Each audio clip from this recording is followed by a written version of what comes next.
in the studio with Vitamin D. What's the studio called? Does it have a name? The Pharmacy. The Pharmacy. Yes, sir.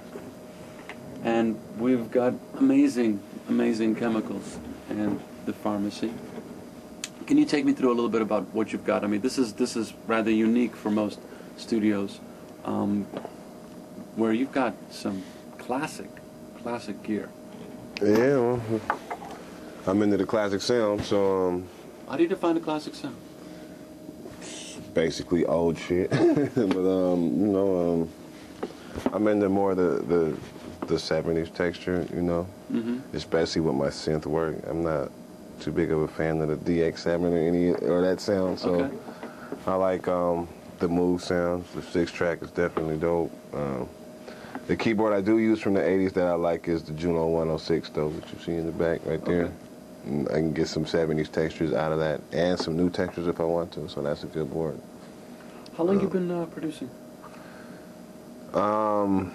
Shoot, I've been playing around since I was like 11, so we don't want to. Do we gotta say what year that was for real? No. That's cool.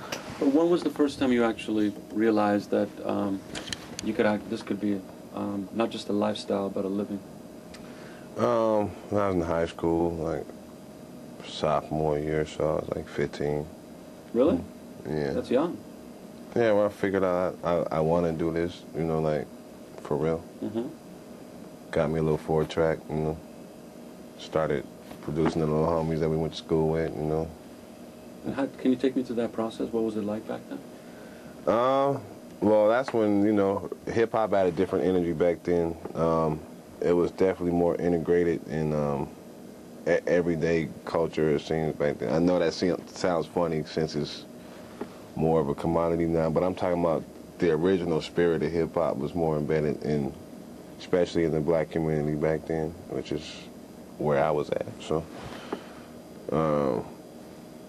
you know, you will see a rap battle in the hallway at school, and it wasn't a big deal, but it was, though, at the same time, because, you know, you wanted to get your props, you know, so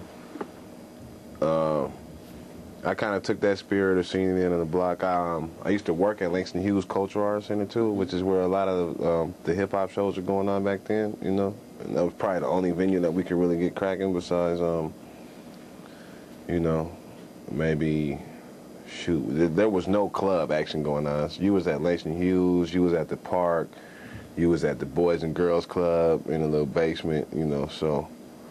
And I was at all those shows because my big cousin was DJing back then. And he was DJing in the early 80s, too, so. Wow. Can you take me through the actual process of how did you make a beat back then? Well, back then, I was mostly, I was real DJ-oriented, so I had a sequential tom drum machine. I don't know if you know what that is. Roger Lynn cheap drum machine. And then I had a Studio 440 that I didn't know how to really work till its full potential, and a Roland S10, a 4-track, and one 1200 Technique, I think, at that point. Wow. And like a 202 or something like that. Most of the time I, you know, lay a drum track down in a 4-track. S10 only had like 2.4 seconds of sample time or something like that. And I didn't know how to really sample good in the Studio 440 yet, so I used to trigger the S10 with the Studio 440. You only have 4 banks of sample with like 0.8 seconds each on each bank, or you can have 2 with 1.4 seconds on each bank. It's just how I usually use it. So I might get a drum loop and maybe a 1-bar sample over it. So if I wanted the beat to have any change-ups, I would leave blank spots or something like that, and then like mix a break with the turntables over for the change-up or something, then mix another change-up. So most of it was done with turntables and a little bit of sampling. Okay. Was how a whole lot of hip-hop production was done back then, you know. A lot of the times it still starts with a record, you know, where I might be cleaning up the studio or something, doing my thing. I'll throw on one of my favorite joints, or a joint I might have just copped from the record store or something, you know, vibe with it for a little bit. All it takes is you hear that magic bar where it's like, oh, wow, that could become a high beat. Sometimes it calls you. I might be in the middle of cleaning up or something, and I'm really focused, and that one bar that I hear immediately, you know, makes me be like, nah, I got to get to the keyboard and work that out right quick, you know. So those are good moments. And then from there, you know, I might get to chopping up a sample. I'll study the texture of it, you know, making my own melody if I can take their notes out of it, because I don't want their composition. I just like the texture, you know what I mean? I don't want to rob anybody for the music per se. So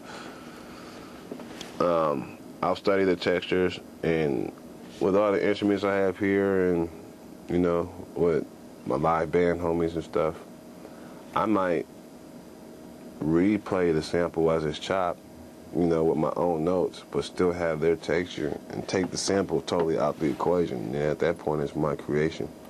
And then from there, I get a nice groove going, and then I might re-chop myself up and sequence, you know, my live thing like a sample too, you know, just to make it my own thing, you know, add my little keyboard textures and stuff, you know, a couple sweeps from the Moog here and whatnot, and, you know, it comes together, you know. Perfect.